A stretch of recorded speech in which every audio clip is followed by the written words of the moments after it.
Context is about three friends getting together twice a month to talk about MMOs, RPGs, nerd culture, and really good virtual hats. Cat Context is my bi-weekly attempt to find a subject that Arrow is not randomly an expert at, and to instead make fun of Lior for being so wrong all the time. Also, games and movies and stuff. Cat Context is about trying to be hilarious in 10 seconds or less. Or is it fewer? I think it's fewer. I'm out of time. Cat Context. Games, movies, and smart talk twice a month. This is Multiplaying, episode 118, recorded on Friday, the 24th of April, 2015. Star Wars! Nothing but Star Wars! Give me the Star Wars! Don't let them end. Star Wars! If they should bar wars, please let these Star Wars stay. And hey, how about that nutty Star Wars bar? Can you forget all the creatures in there? And hey, Darth Vader in that black and evil mask, did he scare you as much as he scared me? Star Wars! Those near and far wars! My seventh winner up here!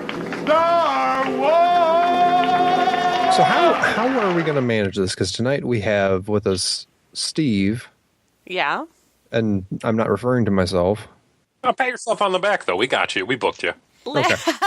Last show we had Jason and Jason, and we managed just fine. Well, did we refer to... I'm sorry. Is it just an issue because now it's about you? Yes. Well, we could definitely go by one of my aliases. I know that's probably hard for you guys because y'all refer to me as Steve, but yeah. I don't know if that helps. I think, like... Booger sugar. Yeah, like I Jason and I... Jason and I are the only ones who actually don't use your nickname, right? Yeah, because, I mean, depending on what group we're with, some people call me by my last name. You guys don't do that at all. I don't even know what it is. I don't even know what your last name is. I think it's Smith? like Rodriguez. Yes. Indiana Steve, you are correct. It's Steve Rodriguez. Bending Rodriguez. Manny Moto. Typically, there's Indiana Steve, which is Slurms, or the regular hosty Steve that you all know. And then there's Steve, Michigan Steve, who is the guest tonight, who also goes by Harp6734, which is, why are you known as that? What's that from? So I am a member of the 501st Costuming Organization, and you pretty much pick a nickname or call sign because it's very military-like. I picked Harp based on the Guinness Harp and my love of Guinness, and the 6734 is my Legion ID. Awesome. Fantastic. Well, with us is two Steves. Michigan Steve, what you drinking tonight? Tea. Tea? Really kicking ass tonight. What kind of tea you got? It's some girly chai tea. Oh, okay. Vanilla caramel. Ooh. Sounds refreshing.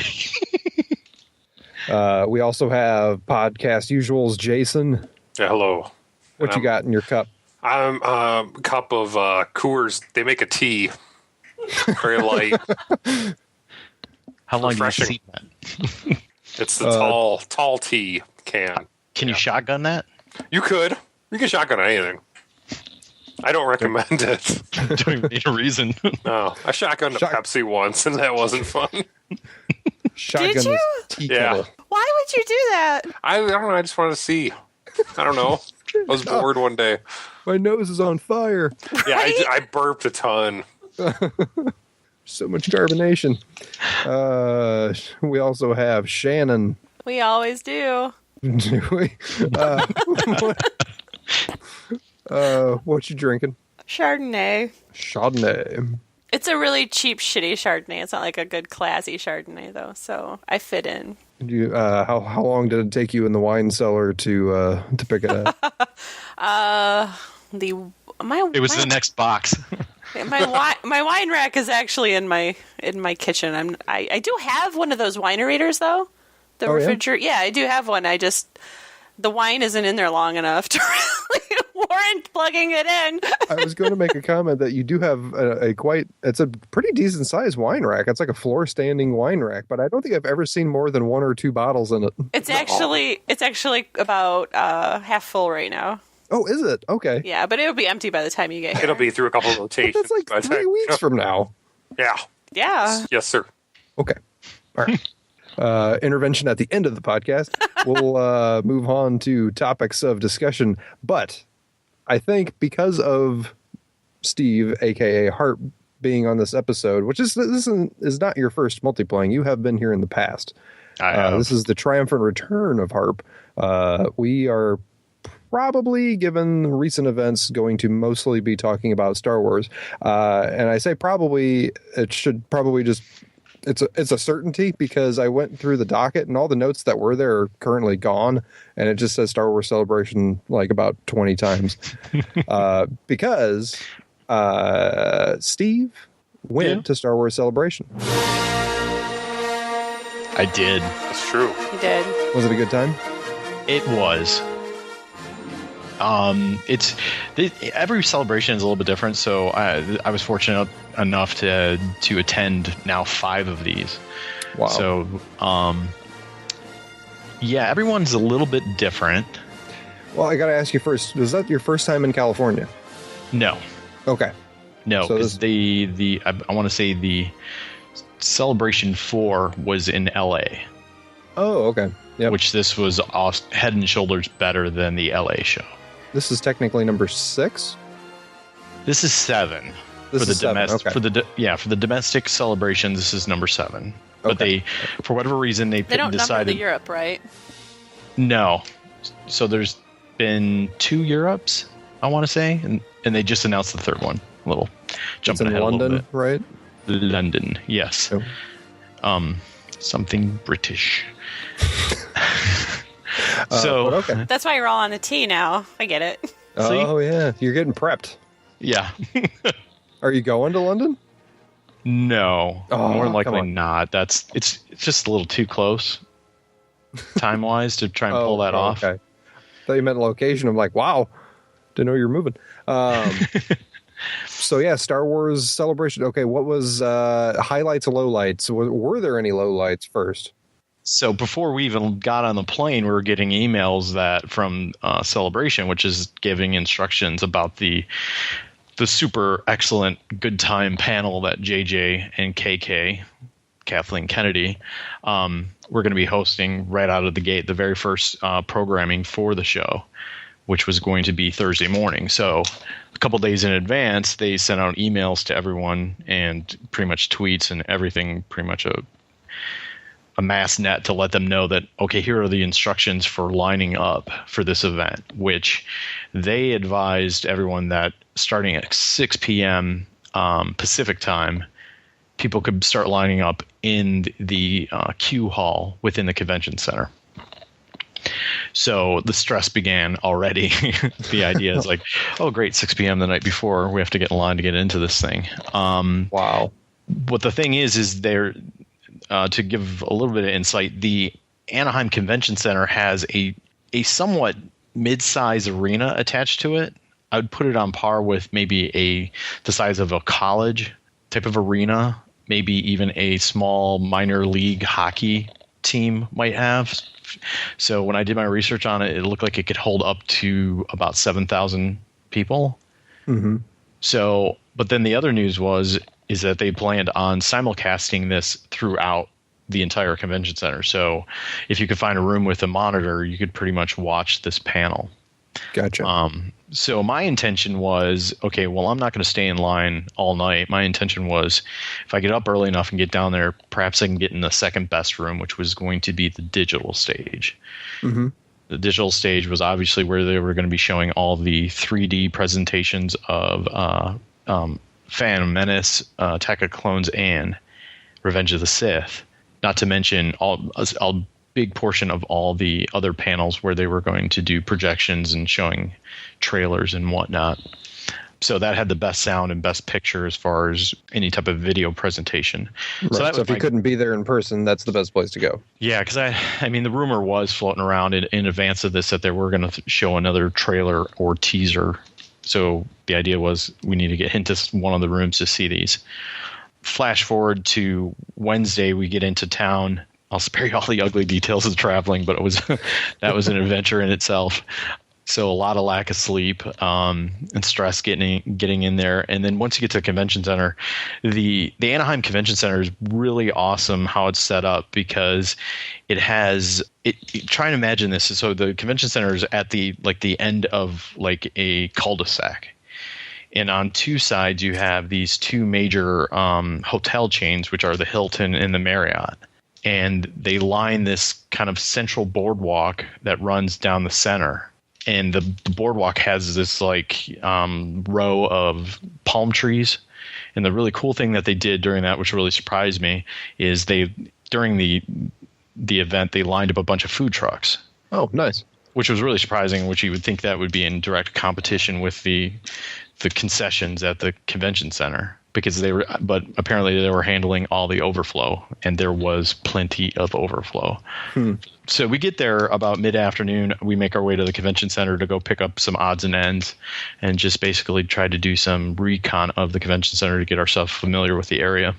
And we get there probably about 2:30, 3 o'clock in the afternoon, and there's already a line of people waiting for the JJ event. And this, so they started lining up outside the convention center.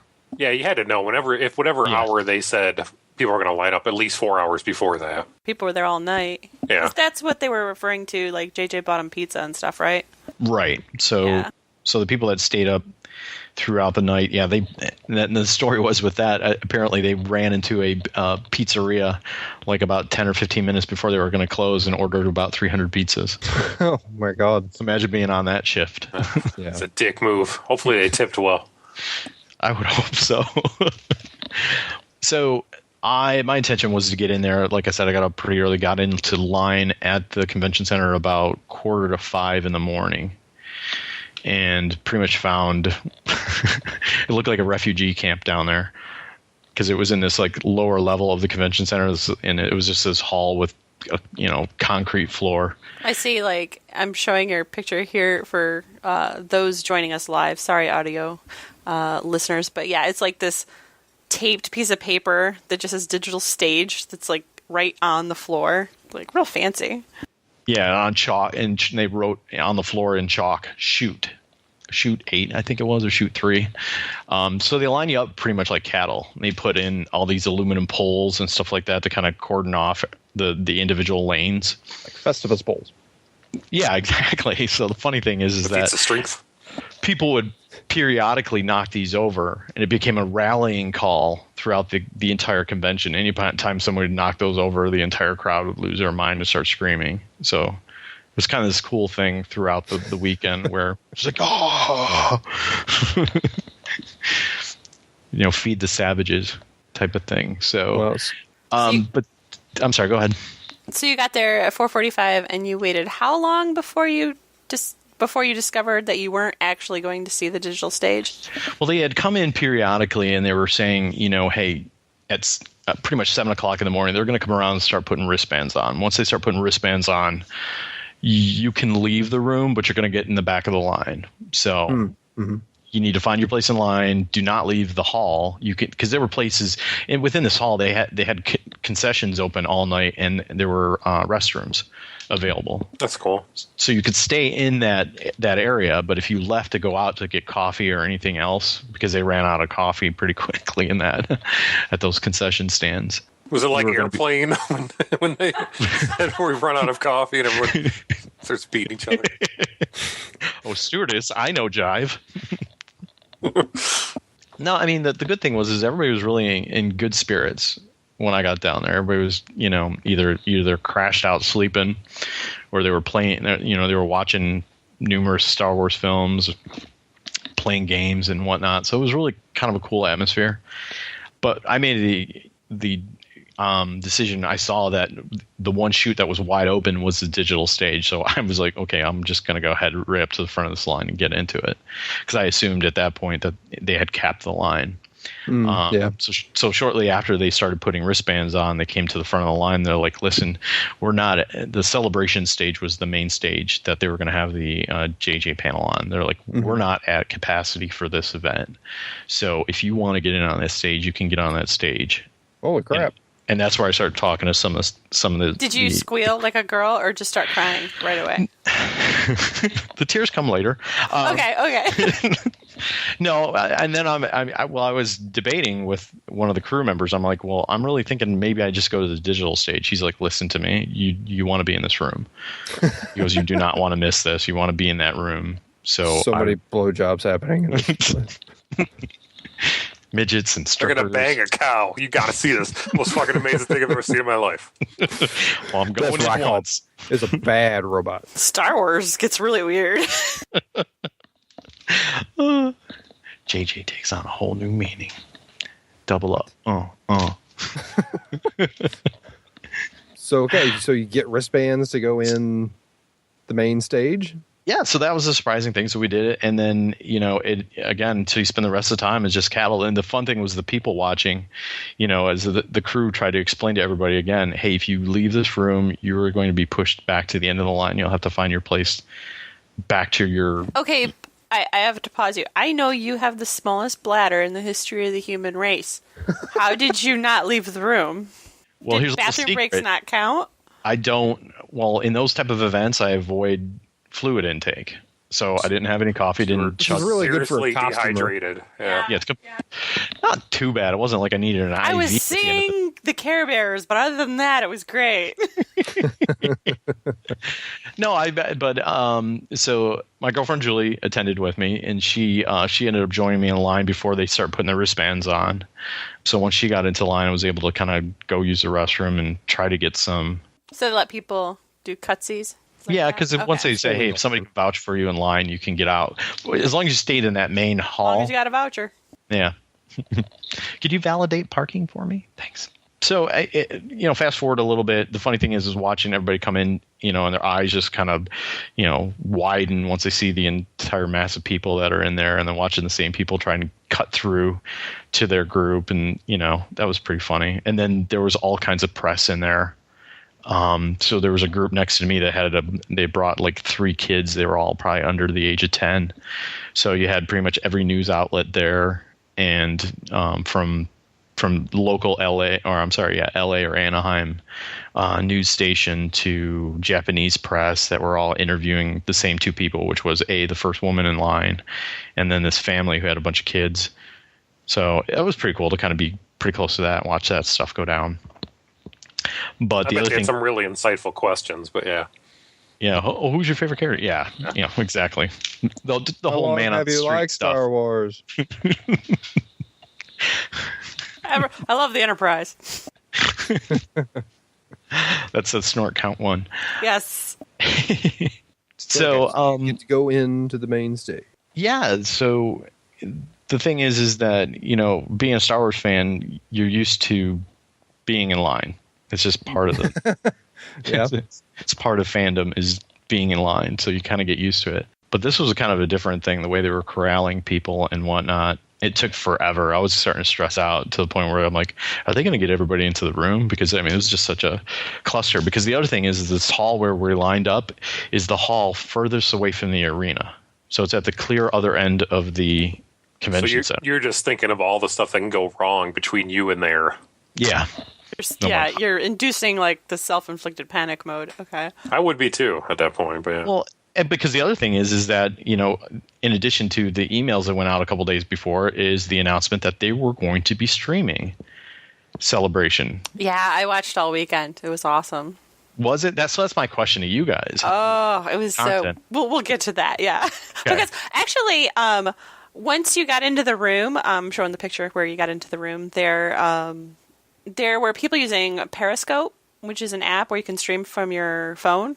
Yes. And there was a local, LA local TV station guy that was in the room, and he was using their account or whatever to stream it. And it was actually really good quality. So that was exciting. And if I had known about Periscope before Star Wars Celebration, I would have been telling you to be streaming all weekend. But anyway. Which, yeah, I totally would have. That was great. And then I had other people tweeting me pretty much from other lines saying, that they were streaming it from their phones and watching it throughout the convention center. So that was kind of cool to see. Everybody sending me pictures of, the panel as it was happening. The other thing is that so as they're herding us into the arena, you have the line of people trying to get into the convention center proper. So once they tapped the room and said, okay, this is it, you had people lining up just trying to get into the convention center for the convention itself. So you had two lines, one line trying to get down to this panel, and then what you're doing is looking out glass windows and glass doors to all these people just pretty much lined up waiting to get in. So you're seeing all the costumes and all the, everybody getting kind of restless out there to try and get in as well. So we get into the room. The anxiety kind of subsides, and now it's just pure excitement. What are we going to see? The rumor was a trailer. I had heard from other sources that the new Stormtrooper armor was going to be present, because I had talked to a couple members who actually were privy to advanced looks at the armor. They had some information. They actually got the armor. Yeah. They showed the guys right away. Two of the 501st guys, it was streamed immediately, and they were just slobbering all over these guys on the official stream, because these two 501st guys had the official armor already, but they had put in over 250 plus hours in both of them into their armor in order to get it done. Yeah, but did you get any other details on how that went down? No, they just said it was an ABS kit, and that's pretty much all they said. And then they kind of moved on because it wasn't like they were focusing on the costuming aspect. They were just kind of, you know what I mean? It was hey, look at this new. Yeah, I mean they just told him how amazing it looked and everything, and that was pretty much it. Why? What's the inside scoop on the armor? Well, as you can imagine, they're trying to keep everything under control and trying to prevent leaks. So the armor the fortunate few that did get the armor didn't receive any instructions on how to put it together. No reference photos, no instructions. So they did their best to piece it together and send reference photos back to Lucasfilm, and then Lucasfilm would tweet or critique those updates. Really? Yeah, because they were so tight on that. That would be so stressful. Jesus. So it was, and so what was interesting is you saw the 501st members who did get those kits and put together these T-shirts for the convention, which just said no instructions, no problem, and they had pretty much the new helmet on the back of the T-shirt. So wow. Kind of a little badge of honor for trying to get those things put together in such a short time too. But really, that was I was seeing that type of reference stuff before the panel, the night before, and things were starting to leak because the program for the convention contained some photos, preview photos from The Force Awakens. Really? So the Stormtrooper armor started leaking pretty quickly, but it wasn't leaking because it was in the program guide. So that stuff was starting to hit. So people were getting excited about that. Jabberant, or Jason, anyway, do you want to talk about what you see every time you look at the new Trooper helmets? Oh, all I can see is them smiling. To me, it's more like a duckbill. It is like a duckbill. I've seen somebody ducks. They paint them yellow. Yeah. Yeah, I see that too. It's kind of like one of those optical illusions where you kind of focus in and out. I will say though, even though I'm saying this, I really do like it. I think it looks really good. I do too. But the photo you can say that them smiling is creepy smiling. So I'm okay with that. So the photo that you have up there, that concept art is actually kind of cooler in the sense that it has those two vent holes up front, which is more symmetrical than the current helmet. Really? Yeah, the final helmet only has a single one, which is a little goofy to look at. But overall, I really like it. The thing is, I didn't get a chance to put it on to see what the vision is through it. Yeah. Which would be really interesting. And then we'll talk about the other armor, too, that we saw. Okay. I would like to play the trailer and then talk about the trailer. Is everyone okay with that? Yes, please. I haven't seen it yet, but sure. Okay. Can we watch the trailer for Mr. Mom after this? Yes. Awesome. You don't have to ask. You know it. In a world where a man becomes a mom. Sandy, it's everywhere. So this part gets the biggest reaction out of the crowd. Really? Once they realized it wasn't a mountain range. Yeah. The Force is strong in my family.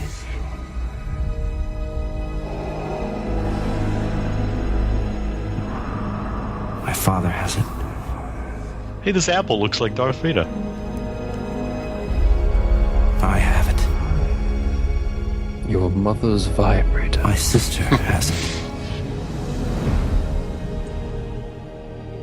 You have that power too. See, when they popped open this Christmas thing, they should have had, like, the jingle bells, like, ding, ding, ding. Like, yeah, the writing in, like, red and green. Yeah. This Christmas, Oh, Black Stormtrooper. The Force Awakens? For those that believe in Satan. Hey, hey, hey, hey!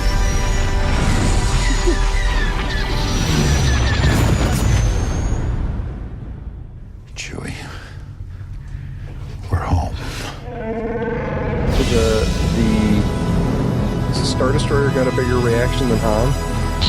No, no, Han. I mean, so in That's where the progression- tears started, right? For everyone. Like, even people, like, because they streamed that part, I was watching at work while I was working on the other monitor. I have 2 monitors, so it's okay. But, yeah, while I'm watching that, I'm like, oh, my God. Like, I got chills, you know? It's like, oh. And, yeah, Jason, like, a couple people he knows messaged him, like, yeah, the tears started streaming right then. But that Star Destroyer, like, buried in the sand, it's like, oh, that is so... I mean, it gives you, like, such a feeling of... There was some shit that went down. And they still can't, like, that. You want Jawas? That's how you get Jawas. You can't leave that stuff sitting out. And then you've got the X-Wing in the foreground. Yeah. Crashed out. And we assume that the speeder is Rey's... or is it the That's Viper? the first one? assumption. And then the assumption, too, is that he's handing that lightsaber to Leia, right? Okay, so... It's implied. But So- It's implied by his narrative, but it's not necessarily No, that doesn't mean it what's doesn't happening. mean that, yeah. So where are we on spoilers? Well, I As far mean, as nothing how is much for you sure give. yet. I've been looking into stuff. I think it's like mostly rumor right now because I have heard like he had to re-record his voice narrative a couple of times because he had to specifically say my father has it, not had it. So that's interesting. But it may be just because his dad is part of the Force and he feels that his presence is still with him. Well, there is that, but I mean, he did in Jedi. He did say, "My father has it." Yeah. That time Vader was still alive. The interesting thing is that handoff of the lightsaber. So Carrie Fisher's daughter, Billie Lourd, has been cast in the film, and the speculation is that she's playing a young Leia. You don't think Carrie Fisher could still pull it off? In a flashback?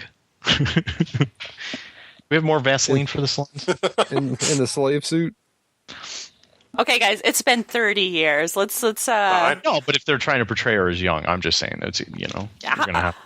Yeah, Harrison Ford's not pulling it off either. And that was one of my favorite photo ops over the weekend was the elderly Han and Leia. It Yeah, that was good. was a lot of fun. A walker, like a. So did the place, like, I was watching it being streamed, but the It went- energy... It was palpable. It was, I mean, you could feel the emotions. You could feel people just being like, myself included, is just overwhelmed with emotion. Just like, you can't believe what you're seeing. Is this real? And it brings back all those memories because you're seeing the Millennium Falcon, you're seeing Stormtroopers, TIE fighters, and then which we hadn't even really talked about, which was prior to the trailer was all the stuff on the panel where there were some giveaways as far as some of the characters and how they interact in the film.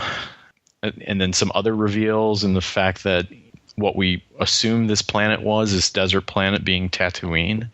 Yeah, before this celebration, there was a lot of comments on the internet like, oh, of course we're going back to Tatooine. We have an entire galaxy, but let's make everything happen on Tatooine. And turns out that's not the planet they were on at all. So, but other people are fearing that JJ's trying to pull a Into Darkness covert move and say that it really is Tatooine, but he's going to call it Jakku for the reason to keep it secret. I don't think he would do that after all the flack he took.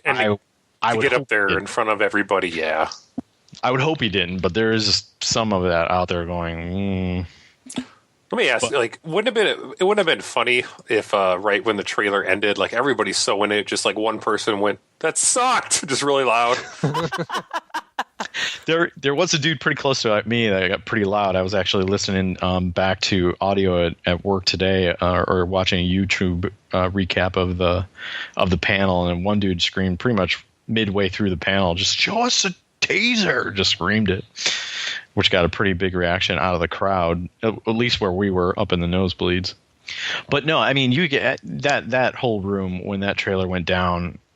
Even once they just, once Kathleen said, and they dismissed the cast because they did a big cast photo and all that stuff out there, and they sat, and Kathleen was nervous that people were going to start walking out, so she was like, no, stay. You don't want to leave yet. And then got JJ, this cow that everybody's gonna fuck coming up on Tuesday. Fuck, yeah. God, man. Brought it back. I like how you brought it back. it's got to be recalled one more time. We'll get there. A long way to go. But yeah, I mean, it's just amazing. I mean, this, then they were nice enough to show it again. So the first time where you're just like that nervous energy, and you're just like, what am I seeing? What's going on? You're trying to take it all in. And then you could kind of settle down a little bit for the second time and really kind of take it in. And you start noticing other stuff like the bloody handprint on John Boyega's helmet when he takes it off. You actually see the TIE fighter blasting, shooting at Finn and Rey as they're running away. But the other big thing prior to the trailer was the reveal of BB-8, the new droid. Yeah.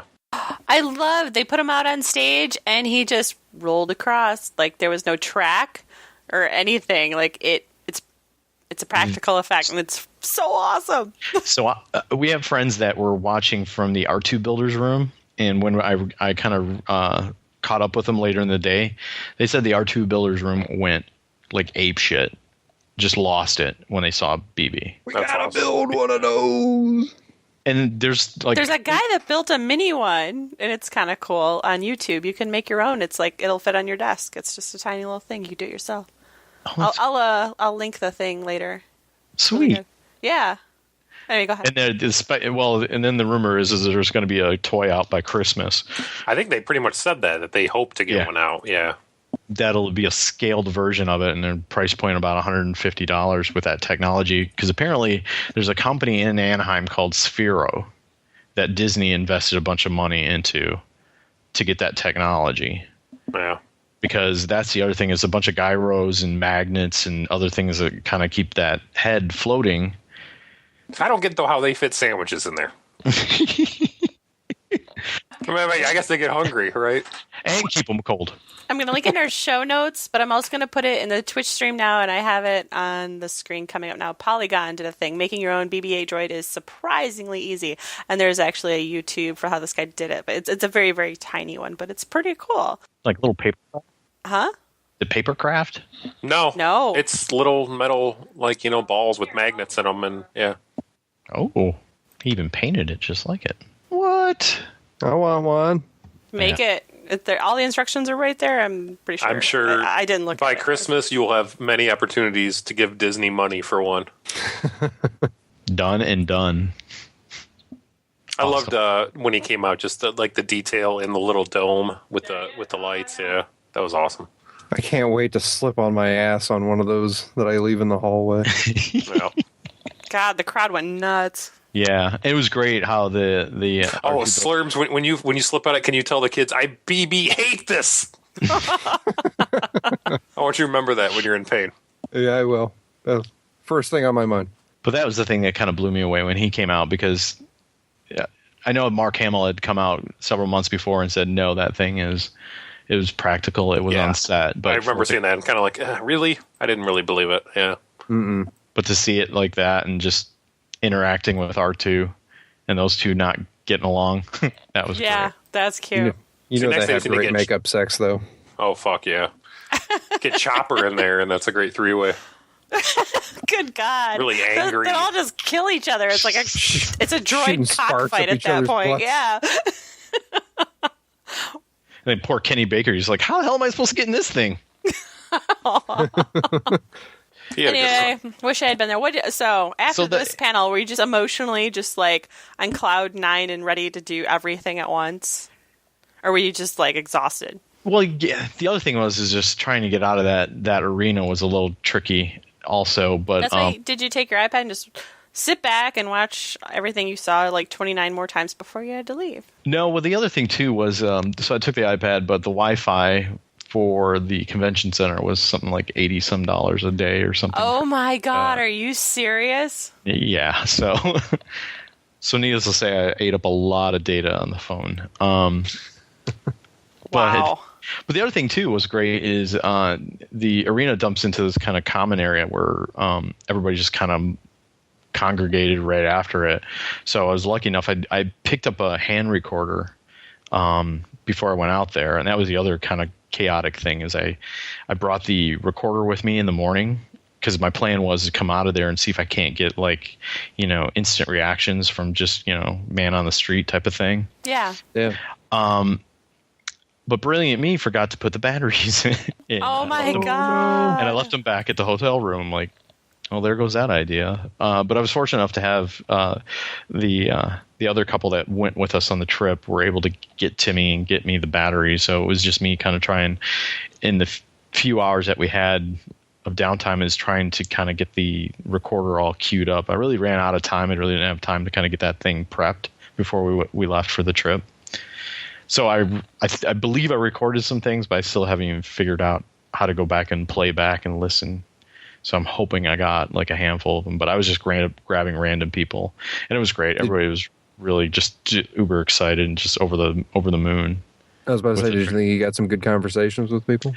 I think I did. Yeah, I got 2 or 3, and there was a bunch of just podcasters out there just trying to get instant reactions from everybody. Yeah, so from there, you just move on to you try to get back to the convention center and get your bearings. Like, okay, what's next? What do I have to get in line for? So the other thing with this convention was the fact that when we first got out there, word came out pretty quickly that the 4-day pass had sold out completely. Wow. And I don't recall a time that Celebration ever sold out of any of the badges. Maybe the 4-day badge, but not all of the badges. And by the end of the weekend, That was the mistake I made when I bought, because you guys all went to 6 together in Florida. When I bought Jason's tickets for that, I didn't realize, no, the tickets don't sell out. It's the hotels that sell out.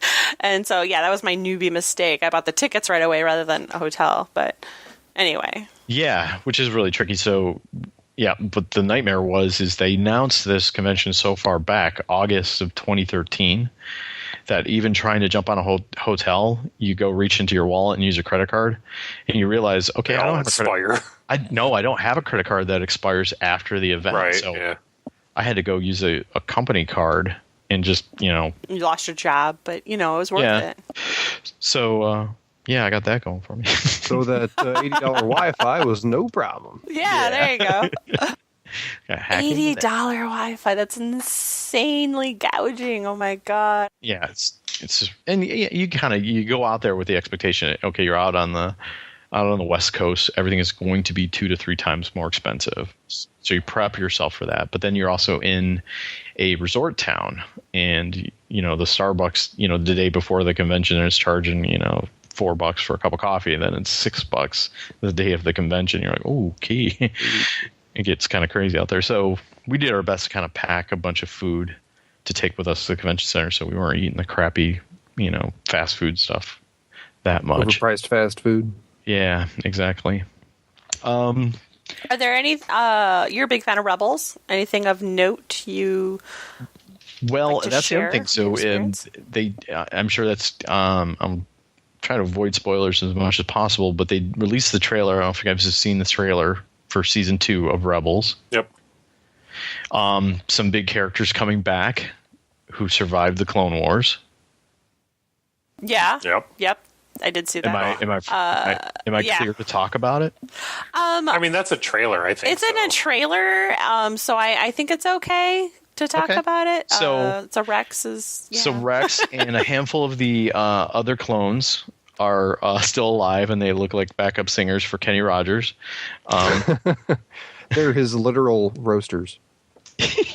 They're the ones that roast for him. Yeah. I love the sides. They're working men. Kenny, we love your chicken. So that was a great surprise on that trailer. That trailer was surprisingly, it was, coming off the high of the Force Awakens second trailer. I was like, okay, how do you top that? But the Rebels trailer was surprisingly really good for teasing the next season.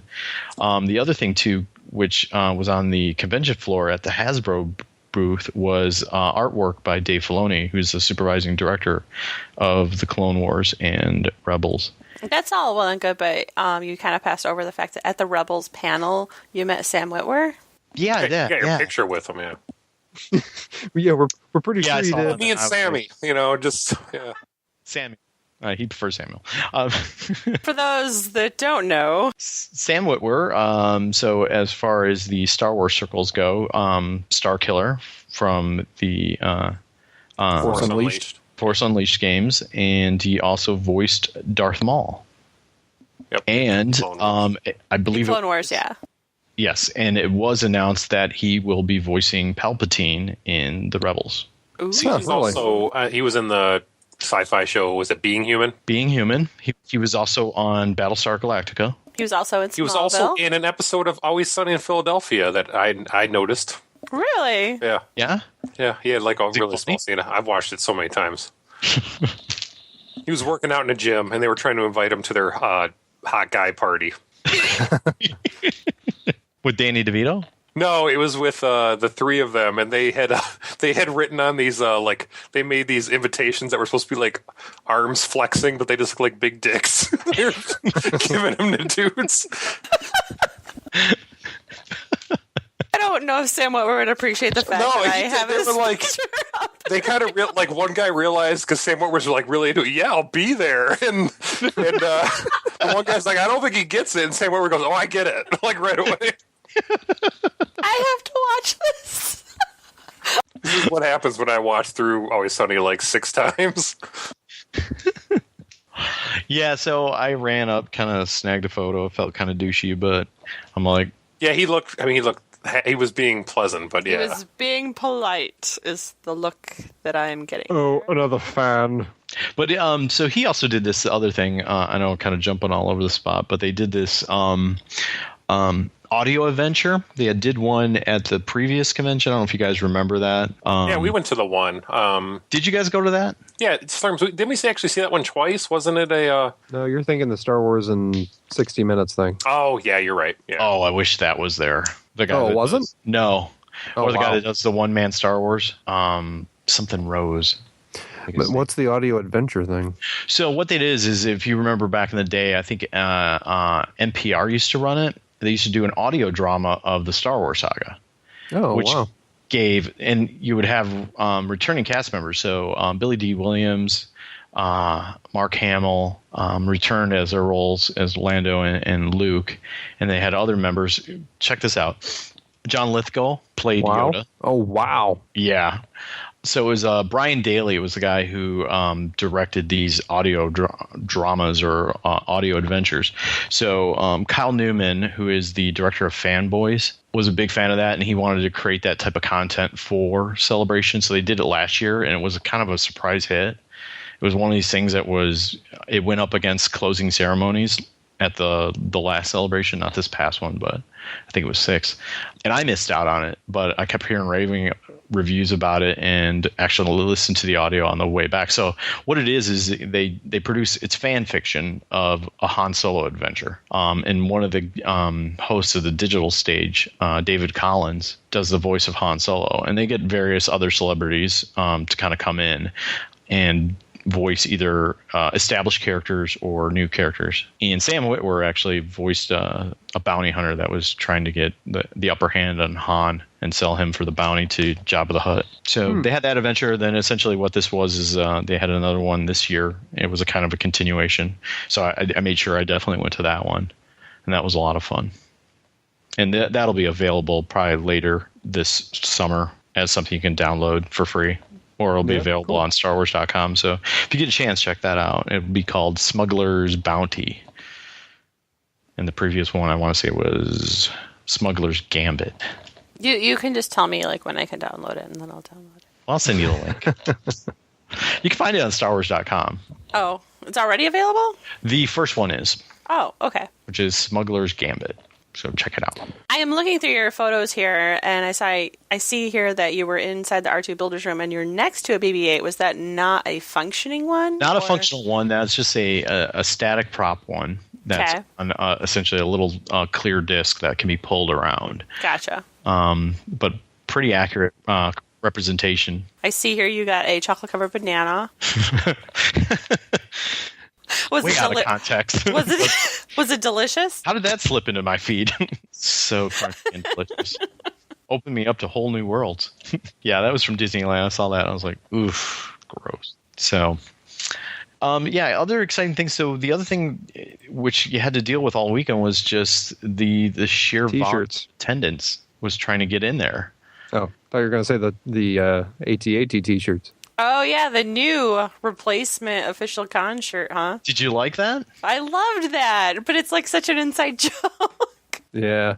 Well, what's funny is that I saw that picture, and then like the next day I had to go to Target, and I saw the shirt, and I was like, God damn it, I want that shirt. Did you find it? Yeah, it's at Target. And they have one that's black that has the Death Star on it. A day or two before, you took a picture of a guy wearing the Millennium Falcon one. Yeah. Oh, yeah. That guy's thinner than I am. Jesus. Yeah, they added. Well, the Millennium Falcon was still representing. Yeah, it was still classic. It was out there in force, and then the AT-AT definitely became the new hotness, if you will.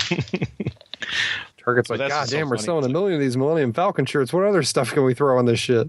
That's what's so funny. Is like everybody's like, "Oh, you're gonna wear your Star Wars T-shirt to the Star Wars con," but I was just as guilty. You don't wear the band's shirt to the. Don't be that guy. I don't care. I think they're awesome, and I still want them. Yeah. How do you think this compares to other celebrations? Is it getting better? I mean, I'm always saying I'm going to the next one. I'm going to the next one. I never do.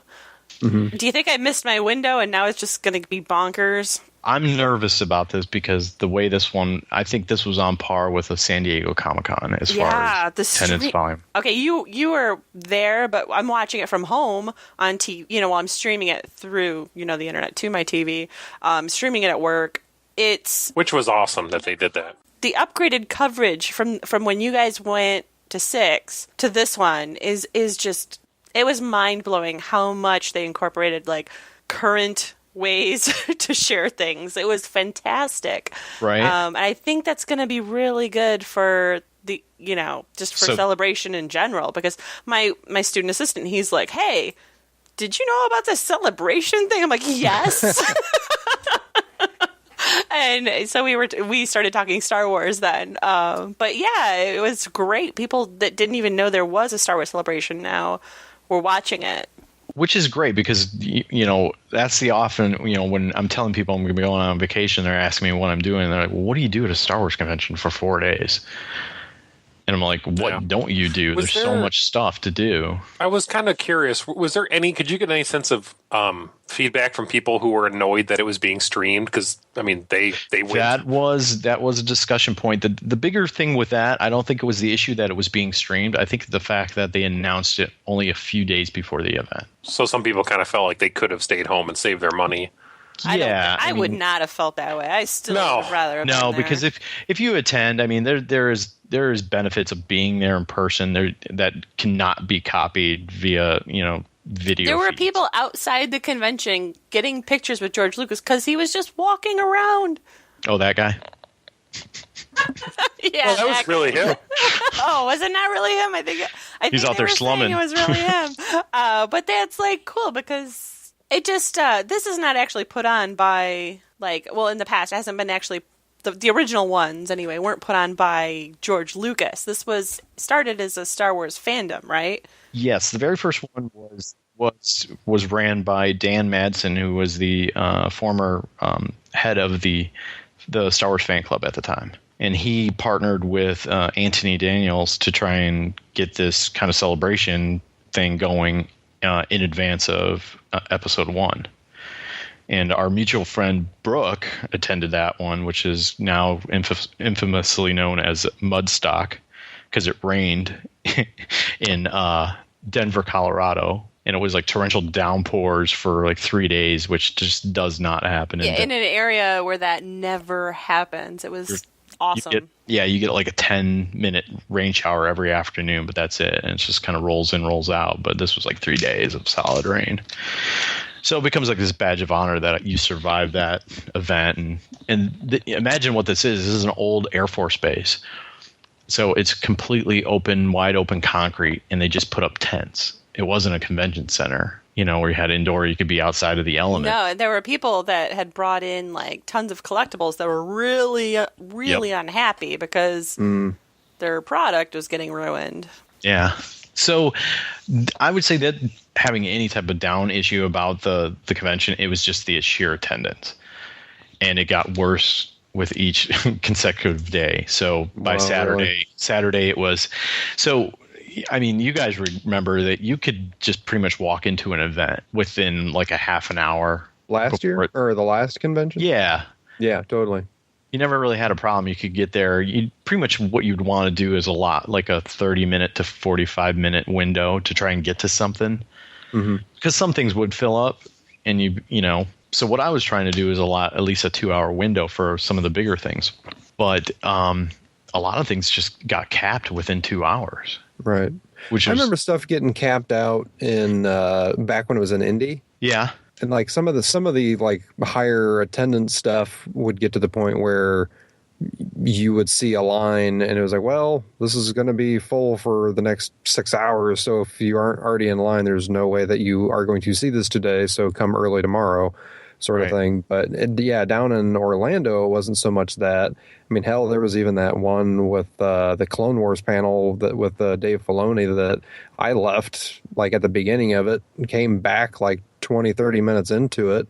And they still let me in because there was space. And that was like one of the bigger panels of the convention. Yeah, and that was packed, but there was still enough space in there that I came late and still was able to get into. That was the thing. Like with this one, if you weren't in line with on the bigger events within like 3 hours of the event, you were going to miss out. Mm-hmm. And one of the things that was revealed once you got to Anaheim was they did an exhibit of all the Force Awakens costumes and some of the props. Right. Which there wasn't any type of advanced knowledge on that. So that room became very, very popular. And there were, I'll paint a picture for you. Every morning I would get up and get in line to get into the convention center 2 hours before it would open. So they would put us into the queue hall and we would sit there for about 2 hours waiting for the convention to open. So once you were in line in the morning, you were making a decision going, okay, what am I going to try and do first thing? What is either the big event I'm going to line up for? Am I going to try and get into the Celebration store? The Celebration store was a nightmare again. And that was just the sheer volume. So one morning I did that. I did the 2 hour wait to get in and made a beeline immediately to the store to get into the store. Didn't take me very long to get into the store. Getting out was a whole You didn't luck out like you did at Celebration 3? No. Oh, Celebration 3. So Celebration 3, that was the first celebration I attended, and my friend Mike and I we only went for one day, the very first day of the show. So that was another massive line to get into the convention center, which is hilarious because what they were touting at the time is if you became a member of the Hyperspace fan club, you could get in a whole hour early to the convention center. Well, guess what? Everybody was a member of Hyperspace. Yeah. So you're better off saying you weren't a member of the fan club and just walking in when the convention doors opened, as opposed to being in the other line, which took the better part of an hour to get into the convention center just to kind of feed everybody through. But what we did is we had no idea where we were going, what we were doing. We're just following the herd. And pretty much the herd went to the convention store. And that store was, oof. So there was horror stories of people waiting 8 hours in line just to get their merchandise from the Celebration store at that convention. And the issue with that was they set up these individual kiosks, which had all the merchandise in the kiosk, but they had staff there who weren't familiar with the franchise. So they had stuff up on a board that had like so it was like a Yoda hoodie, and it would have like a little placard on it to say A. But everybody's calling it like, I want an extra large in the Yoda hoodie, and I want, the Darth Vader hat. And you had the staff who were just freaking out going, the what? And pointing out to me, who? So yeah, at that point, I was like an hour into What's an aluminum falcon? Exactly. So I'm like, I'm out of here. I'm going to the autograph booth. And I took off there, walked out of there. I was fortunate enough to, once I walked out there, I found another little kiosk that was out on the exhibit floor that was selling just a handful of merchandise items. So I think I picked up a hat and a couple of keychains or something like that. I'm like, okay, I'm done. I was able to do that. But the other thing was great too. I got into the autograph hall without any issue. Was able to pick up a couple of autographs, so we were killing kind of like two birds with one stone type thing. Oh, I thought there was some sort of celebration where you guys accidentally got in. Oh, that was Celebration 5. 5? Oh, I'm sorry. Yeah, that's the story I was thinking of, where you guys got in and out and like it was insane. Yeah, because we kind of got in a line behind people that needed medical assistance to get into the. Oh, are you serious? You're a dirtbag. No, we were just like, hey, what is this line for? And they're like, and we just heard, hey, they're gonna let these guys in early. So, but they were opening a door. It wasn't like we were doing it. We weren't pretending to be anything we weren't. We're just like, can we wait here too? And they're like, yeah, sure. We're like, and it was right next to the Celebration store. So once they opened those doors at like the convention opening, we just walked right into the store and picked up all the merch and walked it right over to FedEx and shipped it home on the very first day. So what pieces of shit. Okay. Oh, that's terrible. Actually, I didn't know that part of the story. Okay. What? I thought you were just at the right place at the right time. It turns out you were. Well, technically he was. I was. Obviously, they looked at him and said, yeah, you should probably be here. Goodness gracious. So, well, I just got back from the dentist, so. Do you guys want to take a look at the Battlefront trailer and talk about that real quick? Sure. Yeah? Sure. I got some insight on that, too. You guys might like to hear. Does this one have a cow level?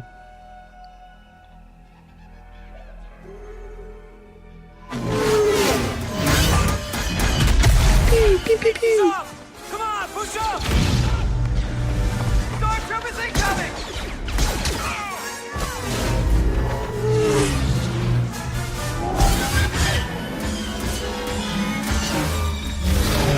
Take position!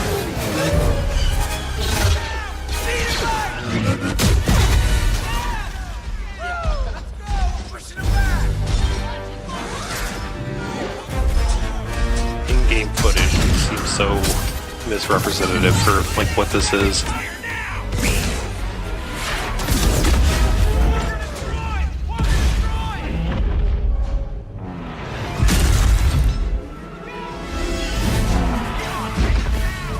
Yeah.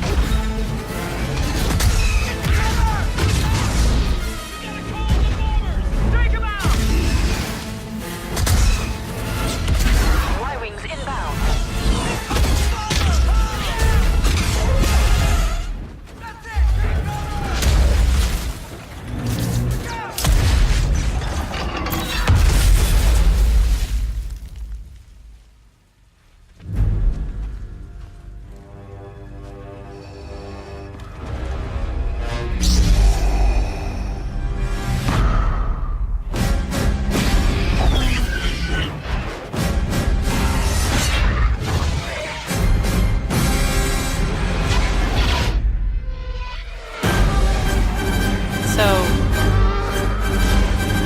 Is that game footage? No, I mean, Oh, god damn it. well, they say yes, it's in game. They said it's rendered, Does not mean it's game footage, though. but no. So what They could have doctored the hell out. what have you guys heard? What have you heard about it? And the demo. There's lots of backlash so far that it's cutting things that were in the first one or second one to a degree. That there's no space battles, which was in the second one. That the AT-AT is on wheels, like on rails, that you can't really steer it. Oh. Some people, I think, were annoyed with the player count. Yeah, player count was cut considerably versus the other ones. Yeah. So, I mean, there's a lot of people kind of just bitching about it right now. Well, I wouldn't mind that if that was actual in-game footage. Cause... But but they were doing a live demo. Yeah, for gaming press people. And I read. Did you see it? No. And the general public. Oh. No, I didn't. That's yet another line that was there. But every time I walked by that booth, people were going apeshit in that room. So I did get to see photos of the inside of that exhibit because it was something you couldn't get into. It was completely closed off. Press, yeah. Right. Well, One thing I will say, the general public got in there. Right. Oh. I think They those just are the couldn't people, shoot footage. Those are the people going apeshit because like every person from the press that's talked about it, I haven't heard or read anybody say that it was anything to really go nuts about. For real? Okay. Yeah. So that was what I was curious to hear what the other side of it was. What was your experience from being there? Like the excitement levels, I guess. So the photos I've seen inside of that exhibit for Battlefront is they recreated the briefing room from Return of the Jedi. You know, the whole many Bothans died. Yeah. You know, for the whole experience. Yeah. Oh, that would have been so. And they had they had that kind of center console thing, which had a bunch of data pads, and I think they had a couple guys in costume kind of running those. And then they showed the game footage. So everybody's up in these kind of bleachers, like they're in that briefing room to watch that footage. And the kid I talked to, yeah, but they didn't do the hologram. Yeah, they did that. That's why I was like, did they have a hologram? It's like, no, the game's doomed. No hologram. The kid I was talking to was over the moon excited about it. He said it was awesome. He couldn't wait. Yeah, I had to see what it is. Yeah, I'm neither excited nor disappointed by it. I'm just waiting. But what is it? This thing about switching between the third and first person? So a lot of Battlefront was kind of a similar. It was the first one was a first person shooter. I don't remember if it went to third person. So I don't know. Steve, did you play it? I did not play either one. I played 2. I didn't play 1. So I think what they're getting at is there are majority of what you play in there are just infantry, and they also obviously are going the hero route that they did in 2, where for limited amounts of time in 2 you could bring in Jedi or a Sith into the battle, and then that would make more sense to go to third person because you're not shooting a gun necessarily. So I think that what they're saying is you can flip between both of them at the same time, but I'm not a huge Battlefront expert, so there's probably more to it. How was the I'm sorry, did you have more Battlefront stuff? No. I was just going to reiterate that just going to be a wait and see. I think it's not even this year, I don't think. No, it is this year. Is it this year? They announced release date at the panels November. Ooh, okay. It just seemed to be a lot of buzz about Battlefront. It seemed like every day. Yeah, that's why I kind of wanted to at least hit it. People have been waiting for a sequel because there was a leaked kind of tech demo that came out a couple years ago when the company who made, I believe, 2 got shut down. That they were in the process of making 3. Mm-hmm. So that would have come out probably 3 or 4 years ago if they had kept going. And what a lot of people are upset about is that had space battles to where they showed a tech demo where they were on a planet. It might have been Hoth, I don't remember. And someone jumped into an X-Wing and the battle was going on the ground and went up into space and were battling in space as well. So I think people are a little bit disappointed that that's not going to factor in at all. Well, seems like a more controlled thing. Yeah. To go from that Could be good, but go ahead. Yeah, we'll wait and see on that one. But Energy from Rogue One Anthology seemed pretty good. Yeah, then apparently they showed some footage, which I think has leaked online, the teaser footage that they showed at that panel. So I did not make it to that panel because I had to make a decision where I was going to go to closing ceremonies. In hindsight, I wish I would have gone to the... Oh, the closing ceremonies were really good, I thought. They were. I'm sorry. Go ahead. You go ahead. No, they were, but not to wait 3 hours in line for. 3 hours for the closing ceremonies? To get into the room, yeah. Oh my god. They were really good, but... Yeah, but... Jason and I were sitting here playing video games on it, and I saw it pop up on Twitter, multiple people and stuff saying, like, closing ceremonies, and like, oh, we should go watch that. And so we streamed it into the big TV in the other room, and then we watched it out there. And it was really great to catch it that way. Yeah. But... And then they do a really good job recapping a lot of the videos and stuff like that. But in past, they've made a lot of big announcements at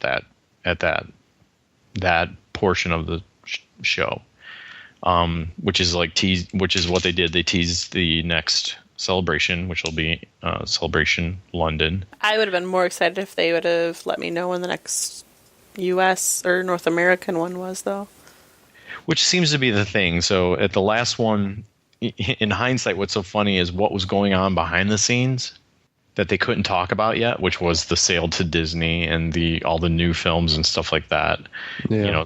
We were sitting there, and the friends I was with there were all speculating that Lucas is going to come out, drop the mic, and say 7, 8, 9, and just leave.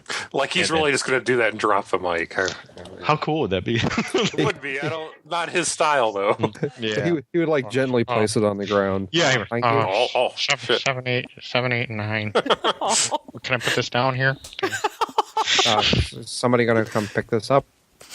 That's expensive. I paid for that. Thanks for showing up, everybody. Is stage left or right for the cow? This is all coming from a man who has a framed picture of George Lucas and calls him the maker religiously. You do too, Steve? No. So fun. Yeah, but I really had wished I had gone to the Rogue One thing, because I'm really happy with this subtitle that they're doing for the spin-offs, the anthologies. Yeah. And I mean, they showed that concept photo, but I think that was announced somewhere else too. That I didn't see it till then, but even the footage they showed was, I mean, like they're not filming that, right? That's all kind of concept that's something. footage. No, I think it's something like ILM just threw together. Yeah. Okay. Just to establish what the tone's going to be. Exactly. Yeah. And the idea that I'm sorry. Go ahead. No, just the only that they just made. They really didn't come out with anything. Just saying that Felicity Jones is just going to be playing essentially a rebel soldier.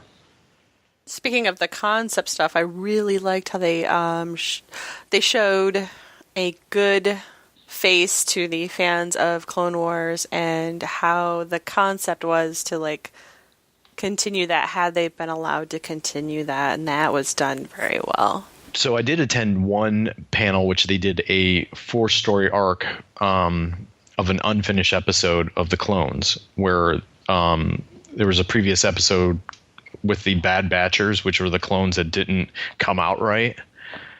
And then they had this batch of this, crew of odd job type clones that were like this Alta Megaforce type team that could go in and do all this elaborate stuff. And they all had these special deformities that gave them abilities. Did the one have his nose like a pig nose because they left him in the test tube too long? Well, that's the thing, though.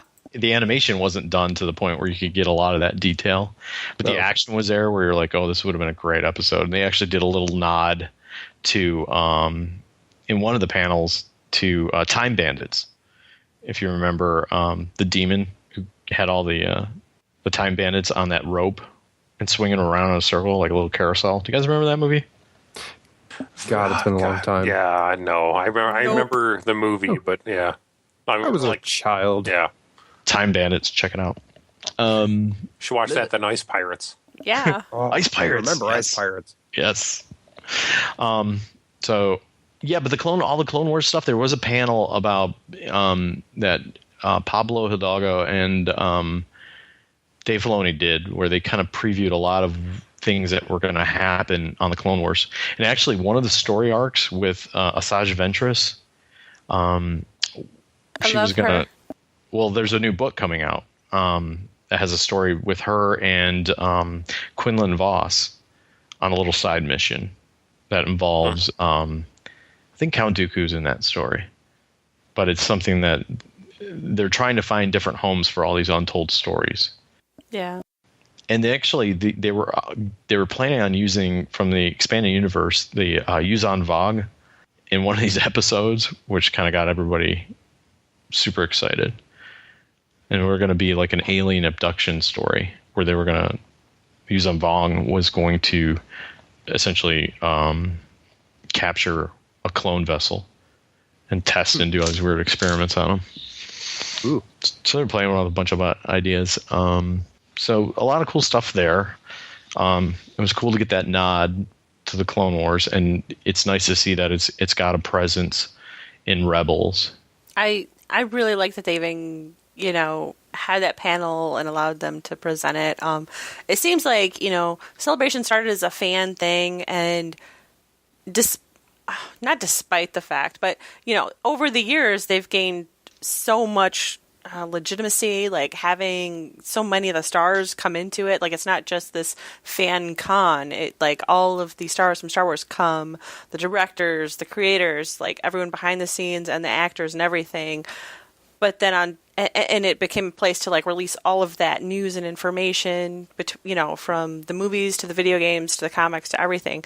But then they didn't lose that touch of like, okay, but it's all about the fans, and they kept really selling that even in all of the stuff they were streaming. They really kept coming back to like, no, this whole celebration is about the fans. There's nothing else like this, and that's really, I was very impressed with the Clone Wars because it did get axed kind of, in my opinion, prematurely, and to visit like those stories and let that whole panel like happen to like let those fans have that.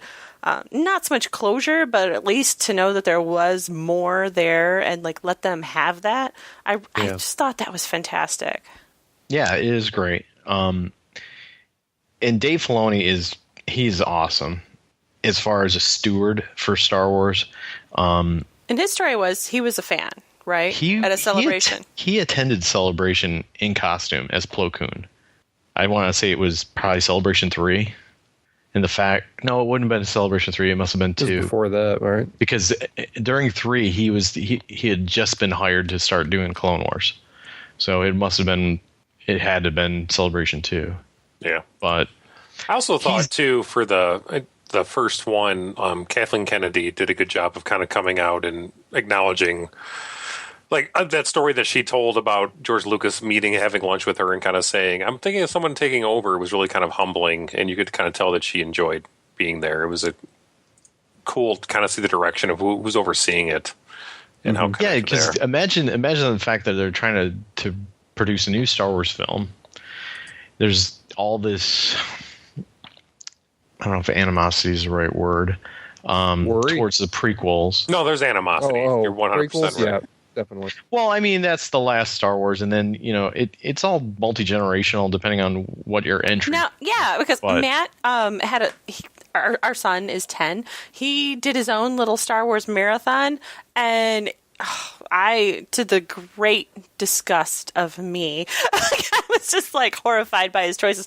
But what was the order he watched them in? He watched. Okay, no, he started 1, and then he's 3, and then 6. But to be fair, like he's 10 now. He used to watch 1 a lot. He got halfway through and he was like, ugh, at Jar Jar, and turned it off and went right to 3. Yeah, but he likes because he was waiting for Darth Maul at the end. He does like the Darth Maul, like that end half of the movie there with Darth Maul in it. But his choices and my choices, like I'm telling him, like no, it's. Got slapped a couple times. No, I know, but I'm like, it's 2, 4, 6, 3. Then after that, it's like maybe 1, then 2. But No, you don't mean 2. You said 2, 4, 6, and 3. You no. meant 5, 4. Did I say 2, 4? I'm sorry. I meant 5. 5's my favorite. 5, 4, 6, 3, 1, 2. That's how they are for me in terms of favorite, not in terms of the order I'd watch them in. But my one student assistant who was like, he was really confused. I could tell like he's not like a long-time Star Wars fan. Going back to the conversation I was mentioning earlier, he was like asking me, he's like, okay, I don't get it. Like the old ones aren't the old ones, and then there's the new one, like the one, because he's like born in the 90s, so you know what I mean. Yeah. Like, and so I'm like, okay. I'm like, no, it does go in order 1, 2, 3, 4, 5, 6. I said, but you don't want to watch them that way because the big reveal. I go, I'm assuming you know the big reveal. Yeah. And he's like, yeah.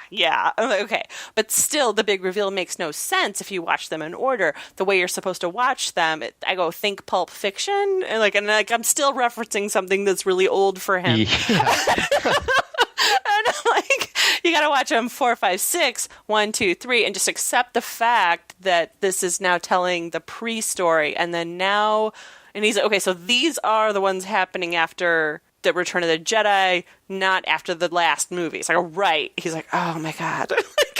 But it's a lot for people like me, born in the 70s. So of course, Yeah. like I have this like inherent knowledge of like, no, this is how it is.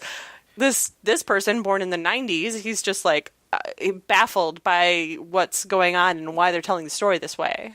Yeah, and then the kids in the younger generation who are growing up with Clone Wars, you know, to find out that Anakin becomes essentially the ultimate villain. Spoilers? You know, that's what's really kind of cool is there's all these different entry points for people to kind of find this. And the multiple ways that they can experience, especially if someone who's never seen, you know, or, you know, knows the big reveal.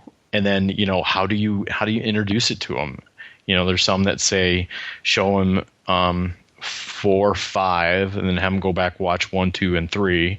And then 6 has such a bigger payoff because when you see Luke coming into Jabba's palace, But choking you could out. argue watching Clone Wars then 6. Like really. Yeah. Like if you want to like just. You mean torture Clone yourself. Wars and then 4 or 3?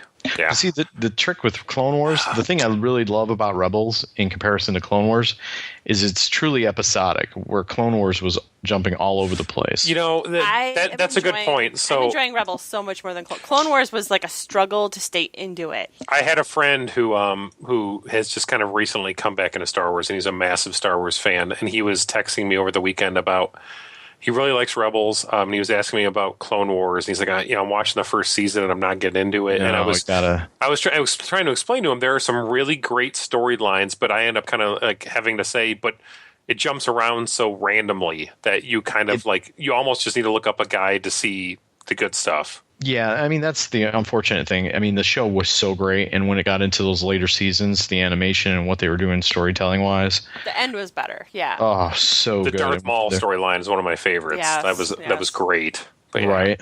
Ugh. But it would just, you'd watch one week and then turn it next week, and it's something randomly, and you're not even sure where it fits time-wise. No, you're kind of like, oh, this is just Freak of the Week. This has nothing to do with the actual thing I was trying to tune in for. But Yeah. So that's where Rebels is getting it right. You know? Yeah, totally. I will say they have a lot of likable characters in Rebels. Ezra kind of annoys the bejesus out of me. Yep. But Ahsoka, I walked out of Clone Wars, the movie, because Ahsoka bothered me so much. But by the end, I loved her. Yeah. You've got to have that story arc to start somewhere where you're like, hoping they have like an arc for him where he is not just so goddamn annoying, because he's not as bad as Ahsoka was. You know, calling Darth Vader Snips. Sky Guy. God damn it. Smack. I was like, okay, we're out, right? yeah, that was hard. I mean, people really struggled with the whole animation style being like, you know, the old 60s Thunderbird marionettes. Oh yeah. And people just really, people jumped off so early based on that and that bad taste it left in their mouth. And then by the end of that 5th season, the animation was just out of this world. Yeah. So, Totally worth watching. Yeah, like it. the stuff that they were doing was just like breathtaking. And then it was so great. I mean, back to what you're saying about the fans and stuff like that, the outpouring of love for the Clone Wars to bring it back at a time when, okay, we're going to get all these new Star Wars movies, but everything that we have now is being, cut away or being canceled or this or that. Well, just how much I was like just saying how much I hated Ahsoka, but then how mad at you was I on your radio show? Because I'm sorry, we did not hype this, but Steve has his own radio show called Get Your Geek On. He hosts with it's him. There is a trio of fellas that do a lot of nerdy geeky stuff weekly, and I'll let you pop more details at the end here. But anyway, I was listening to his live show, and he revealed something that happened on the Rebels. Is it okay to say it now? Would you guys say? Oh yeah, I would say. I now. mean, it's way better than when he said it. Yeah. But it was I was so furious because at the time when he revealed, there was there's this contact on Rebels that turns out, am I gonna say it? I guess I'm gonna say it. Just fast forward, like in your little app, if you can, fast forward 10 or 15 seconds, turns out to be Ahsoka. And you revealed that the day, like, was it the next day? minutes. No, it was minutes. It It was same within fucking minutes. night. It was Yeah. the same. Okay, but the package we have for viewing Rebels is that we don't get to see it the day of. We have to wait a day before we get to see it. And so I was like sitting here at my computer and I'm looking at my Twitter. I'm like, motherfucker. But I just think it speaks so much to the character that I hated her so much when I first met her that I walked out of the theater to then I was so overwhelmed with feelings that she came back that I was mad that it was revealed because it took something away from me because I had bonded with her so much. Yeah. Steve, do you regret saying that at all? I do. Okay. Immensely, because the whole reason for me watching the show live was I didn't want it spoiled for me.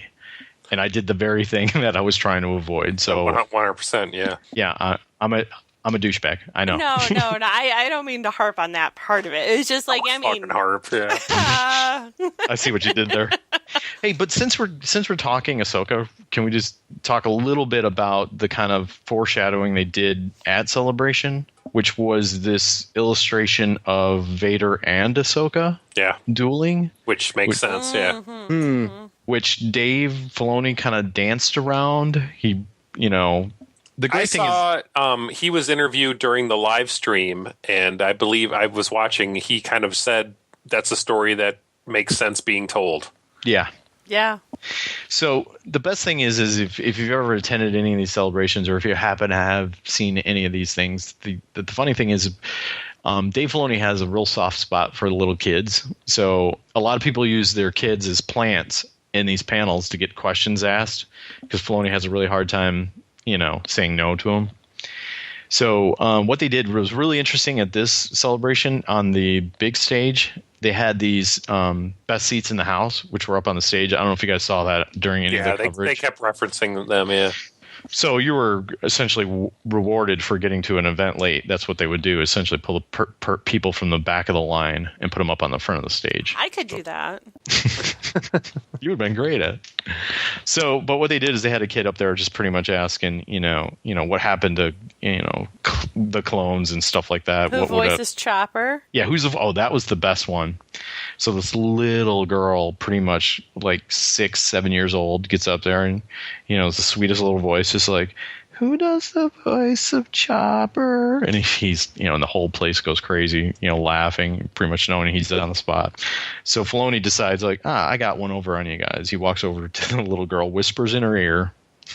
You've got the footage up there, explaining it to her, and she didn't seem like to have any type of reaction to it, but it was really cute. I mean, the rumor is... Would it be fun if he just said there is no God? Santa's not real. He's like, no, you know what he's saying? Wait till you see this cow show later on. Oh, yeah. Bringing it back. Always. Good job. I liked all the panels they did. I thought it was really well done. Apparently, the lady Julie liked watching Freddie Prinze. So And that's all great. went really well, right? Yeah, and she's now got an in. She's always liked Star Wars, but I mean, her thing that she said she had the most fun was watching me react to everything. I mean, I'm not gonna lie. When I watched that Force Awakens trailer the first time, I was getting pretty emotional. I was trying to hold it back. It totally makes sense. I was at work and I was super pumped, and I was like, kind of annoyed. Like, I'm looking around, like, your worlds didn't change, mine just did. Yeah. I think Slurms and I talked about it at 6 Celebration, even though there wasn't a new movie kind of on the horizon. Just kind of being around that, especially at the Clone Wars panel, just kind of got both of us more invested, kind of, trying to be less jaded Star Wars fans, just seeing the enthusiasm from people. It's hard to keep your dick in your pants. Mm-hmm. Yeah, checks out. And that's the thing for me is that, I love that sense of community there. And those were some of the best things that maybe it's not the programming, it's me in line. And the fact that, and Julie, my girlfriend, could attest to, I would turn to anybody and I could carry on a conversation for half an hour, 45 minutes. And it was either commiserating about, the convention stuff, or it was speculation on what we saw in the trailer. But I met a lot of great people in line, made new friends there. I mean, that's where I made friends pretty much every convention. There's always an opportunity to meet more friends and people in all different walks of life. I mean, they all have that same in common, passion for this. You always say that Star Wars has given you, like, so many friends. Well, I look at it that way because, I mean, look at our friendship. That was from the Celebration 5. But if you diagram that out, I mean, the connections are all Star Wars based. I met you, I met you because on Twitter you were going to Star Wars Celebration at the time. I was following a bunch of anyone who was Twitter and like hashtagging Star Wars Celebration, I followed. So yeah, and then it turns out we had a real life friend in common. So yeah, crazy worked out. Your friend Shannon at work is, I think, stalking me. How did you figure out that? Like, never mind. We'll talk about that later. We've got to wrap this up. Yeah, we're going really long. The longest show ever. So, but we kind of owed it to the fact that we didn't do a show last week. So we had to fit 3 cows in there. That's tough. It's a lot of beef. I'll just say this in closing. It's really great. I mean, there was a lot of time right after the announcement of Disney purchasing Lucasfilm and the new films and the spin-offs where there was this dark time where they were canceling stuff like 1313, Clone Wars, LucasArts was going away and becoming just a well, they weren't producing games. They were just going to be licensing. To where we're at now, where we're getting so much more Star Wars content. Yeah. It's just an exciting time to be a Star Wars fan. Thank you, Steve, and thank you for joining us from Get Your Geek On, which is your show. And yes. Would you like to offer any details about that? Sure. So right now the show is kind of in a little hiatus. We're looking for a new home to take the show. But what I can do is point you guys to our website, which is getyourgeekonradioshow.com. We're also on Facebook at Get Your Geek On Radio Show. Our Twitter handle is GYGO Radio Show. And if you'd like to reach us via email, it is showusyourgeek@gmail.com. So if you get a chance to check it out, we're also on SoundCloud. You can find us there. Just look for Get Your Geek On, and you can go listen to the archived shows there. The show is just 3 middle-aged guys just talking about the things that are exciting them at the moment, from comic books to television shows to movies, whatever is the geek flavor of the moment. We're really but no Star Wars. No Star Wars. They never talk about Star Wars at all. No, it's not like we have a segment or anything dedicated to it. Why would we do that? No. I think all of you are. I think he's being sarcastic. Are all of you in 501st? I'm not really sure. We were. Oh, okay. Some of us are still active, and I think one member is not. Gotcha. All right. Well, thank you for joining us, sir. Well, thank you for having me again. I appreciate it. Good times. Everybody say good night. Good night. Good night.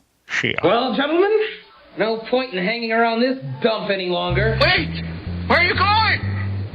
I was going to make espresso. Show's over, folks. You can't go. All the plants are going to die. Take off, eh? Thanks for listening to Multiplaying, the companion podcast at multiplaying.net. Questions, comments, feedback, errors, etc. can be sent to multiplaying@gmail.com. We invite you to write a review on iTunes and visit our website at www.multiplaying.net. We've made a lot of friends, shared a lot of laughs, often at the expense of others. I think some people are going to be upset. Let me just close this conversation by saying you are one unique individual. Thank you and good night. This podcast is part of the Game and Entertainment Network. Visit tgenetwork.net to find the latest episodes from all our shows. I pretty much think I want to talk about Star Wars tonight. That's it? Yeah. What? Yeah. But I don't even like Star Wars. You are so full of shit. I haven't even watched the new trailer yet. 29 Not times, yeah. Just trying to avoid spoilers. You haven't watched it today, maybe. I still don't spoil on the prequels either. I have yet to watch any of those. Right.